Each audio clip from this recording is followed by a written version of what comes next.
The Legend of Knockgrafton by T. Crofton Crocker. There was once a poor man who lived in the fertile glen of Urlo at the foot of the gloomy Galtee Mountains, and he had a great hump on his back. He looked just as if his body had been rolled up and placed upon his shoulders, and his head was pressed down with the weight so much that his chin, when he was sitting, used to rest upon his knees for support. The country people were rather shy of meeting him in any lonesome place, for though, poor creature, he was as harmless and as inoffensive as a newborn infant, yet his deformity was so great that he scarcely appeared to be a human creature, and some ill-minded persons had set strange stories about him afloat. He was said to have a great knowledge of herbs and charms, but certain it was that he had a mighty skillful hand in plaiting straws and rushes into hats and baskets, which was the way he made his livelihood. Lusmore, for that was the nickname put upon him by reason of his always wearing a sprig of the fairy cap, or Lusmore, the foxglove, in his little straw hat, would ever get a higher penny for his plaited work than anyone else, and perhaps that was the reason why someone, out of envy, had circulated the strange stories about him. Be that as it may, it happened that he was returning one evening from the pretty town of Cahir towards Capac, and as little Lusmore walked very slowly,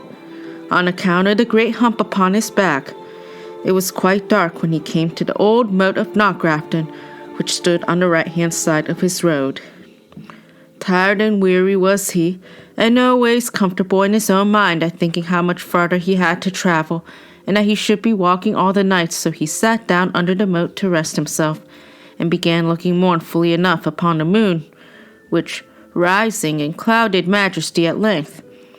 apparent queen, unveiled her peerless light, and o'er the dark her silver mantle threw. Presently there rose a wild strain of unearthly melody upon the ear of little Lusmore. He listened, and he thought that he had never heard such ravishing music before. It was like the sound of many voices, each mingling and blending with the others so strangely that they seemed to be one, though all singing different strains. And the words of the song were these: "The loin, the mort, the loin, the mort, the loin, the mort," when there would be a moment's pause. And then the round of melody went on again. Lusmore listened attentively, scarcely drawing his breath, lest he might lose the slightest note. He now plainly perceived that the singing was within the moat, and though at first it had charmed him so much, he began to get tired of hearing the same round sung over and over so often, without any change. So availing himself of the pause when the loin, the mort had been sung 3 times, he took up the tune and raised it with the words Augusta Dardine, and then went on singing with the voices inside of the moat, the loin, the mort, finishing the melody when the pause again came, with Augusta Dardine. The fairies within Knockgrafton, for the song was a fairy melody, when they heard this addition to the tune, were so much delighted that, with instant resolve, it was determined to bring the mortal among them, whose musical skill so far exceeded theirs, and little Lusmore was conveyed into their company with the eddying speed of a whirlwind. Glorious to behold was the sight that burst upon him as he came down through the moat, twirling round and round with the lightness of a straw to the sweetest music that kept time to his motion. The greatest honor was then paid him, for he was put above all the musicians, and he had servants tending upon him, and everything to his heart's content, and a hearty welcome to all, and, in short, he was made as much of as if he had been the first man in the land. Presently Lusmore saw a great consultation going forward among the fairies, and, notwithstanding all their civility, he felt very much frightened, until one stepping out from the rest came up to him and said, Lusmore, Lusmore, doubt not, nor deplore, for the hump which you bore on your back is no more. Look down on the floor, and view it, Lusmore. When these words were said, poor little Lusmore felt himself so light and so happy that he thought he could have bounded at one jump over the moon, like the cow in the history of the cat and the fiddle, and he saw with inexpressible pleasure his hump tumble down upon the ground from his shoulders.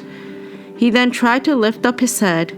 and he did so with becoming caution, fearing that he might knock it against the ceiling of the grand hall. Where he was, he looked round and round again with the greatest wonder and delight upon everything, which appeared more and more beautiful, and overpowered at beholding such a resplendent scene. His head grew dizzy, and his eyesight became dim. At last he fell into a sound sleep, and when he awoke, he found that it was broad daylight, the sun shining brightly, and the birds singing sweetly, and that he was lying just at the foot of the moat of Knockgrafton, with the cows and sheep grazing peacefully round about him. The first thing Lusmore did, after saying his prayers, was to put his hand behind to feel for his hump, but no sign of one was there on his back, and he looked at himself with great pride, for he had now become a well-shaped, dapper little fellow, and more than that, found himself in a full suit of new clothes, which he concluded the fairies had made for him. Towards Kappa he went, stepping out as lightly and springing up at every step as if he had been all his life a dancing master. Not a creature who met Lusmore knew him without his hump, and he had a great work to persuade every one that he was the same man. In truth, he was not, so far as the outward appearance went. Of course, it was not long before the story of Lusmore's hump got about, and a great wonder was made of it. Through the country for miles round, it was the talk of everyone high and low. One morning, as Lusmore was sitting contented enough at his cabin door, up came an old woman to him and asked him if he could direct her to Kappa. "I need give you no directions, my good woman," said Lusmore, "for this is Kappa, and whom may you want here?" "I have come," said the woman, "out of Desi's country, in the county of Waterford, looking for after one Lusmore, who, I have heard tell, had his hump taken off by the fairies, for there is a son of a gossip of mine who has got a hump on him that will be his death, and maybe, if he could use the same charm as Lusmore, the hump may be taken off him. And now I have told you the reason of my coming so far. 'Tis to find out about this charm, if I can." Lusmore, who was ever a good-natured little fellow, told the woman all the particulars, how he had raised a tune for the fairies at Knockgrafton, how his hump had been removed from his shoulders, and how he had got a new suit of clothes into the bargain. The woman thanked him very much,